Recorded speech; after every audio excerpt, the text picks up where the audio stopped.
3차 세계대전이 일어나는 걸까요? 결국 우려하던 일이 터지고야 말았습니다.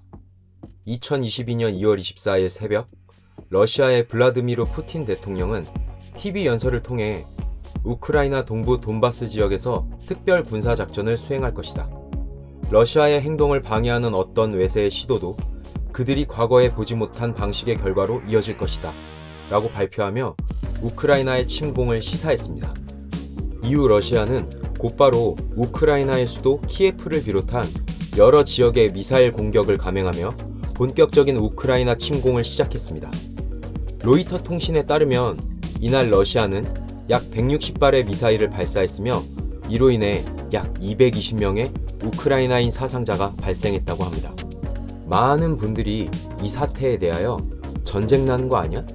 왜 싸우는 건데? 우리나라는 어떻게 되지?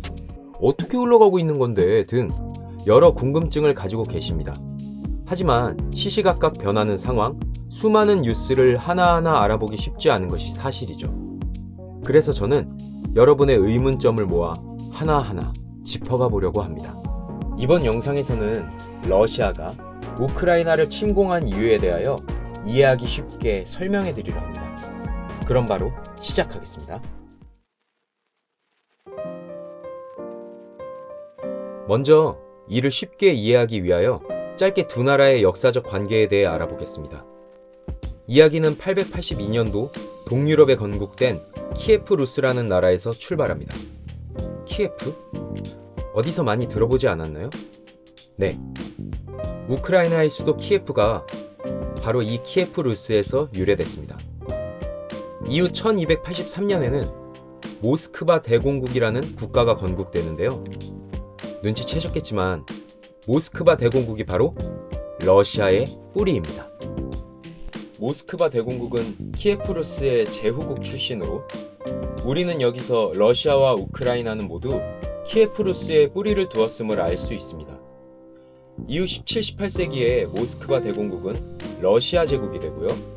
키예프 루스는 13세기 몽골에게 멸망당합니다. 이후 다시 나라를 일으켜도 보지만 결국 분할되어 러시아 제국과 폴란드의 지배를 받고 18세기 이후 폴란드의 지역은 오스트리아가 넘겨받게 됩니다.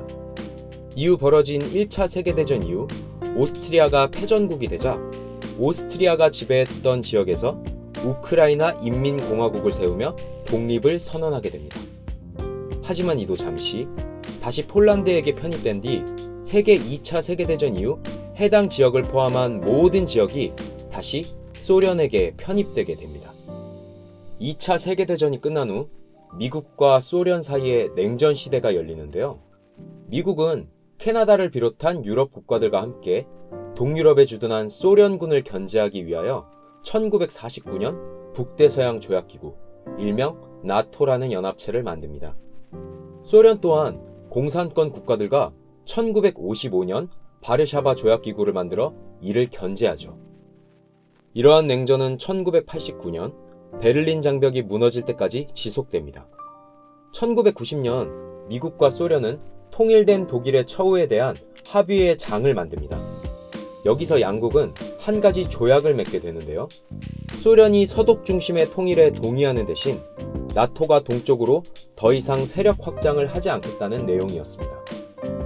붕괴 위기에 놓여있던 소련은 이 조약으로 잠시 한숨을 돌리게 되었지만 결국 소련은 1991년 마침내 붕괴되었고 이때 소련에 편입되었던 우크라이나가 마침내 독립하게 됩니다. 소련에 이어 나타난 러시아의 초대 대통령 보리스 옐친은 우크라이나 독립의 축하 메시지를 전하기도 했죠.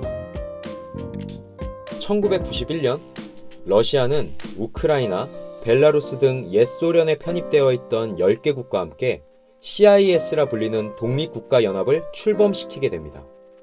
여기까지도 우크라이나는 친러시아 국가 성향을 보이며 양국의 사이는 매우 좋았습니다.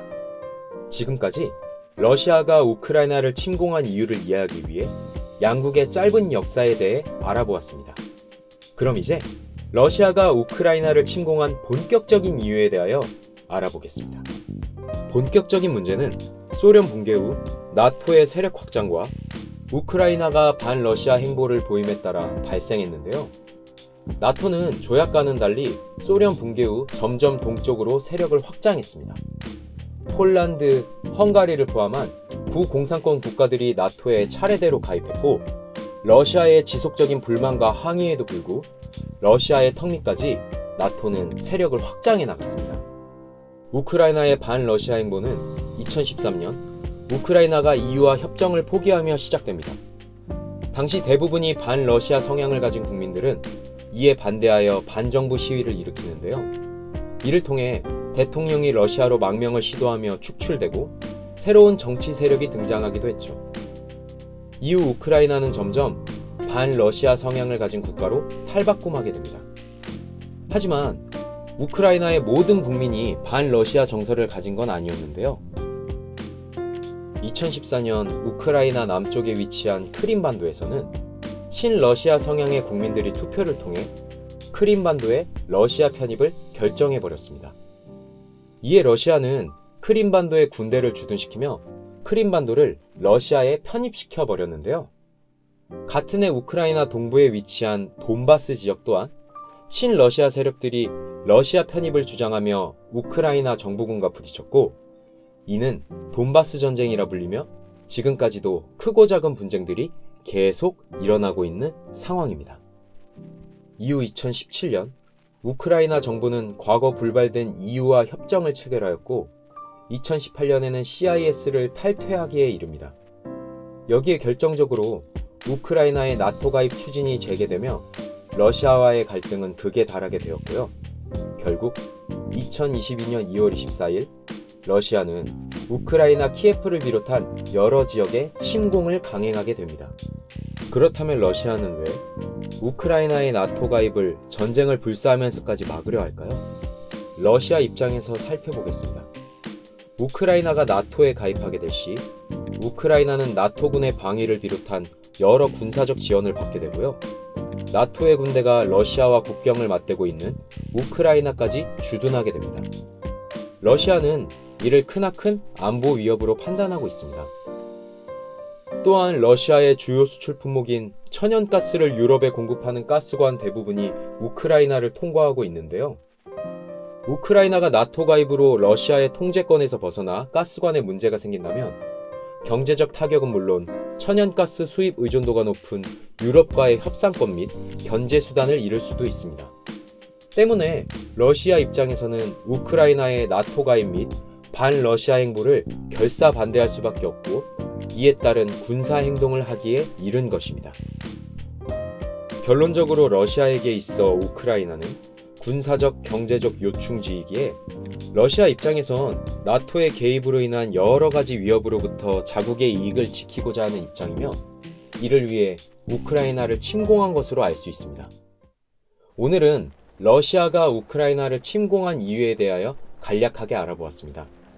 다음 편에서는 러시아, 우크라이나 사태의 현재까지 상황 및 국제전쟁 발발 가능성, 우리나라에 끼치는 영향 등에 대하여 알아보겠습니다. 그러면 다음에도 여러분의 삶을 풍성하게 해드릴 지식을 가지고 찾아뵙겠습니다. 감사합니다.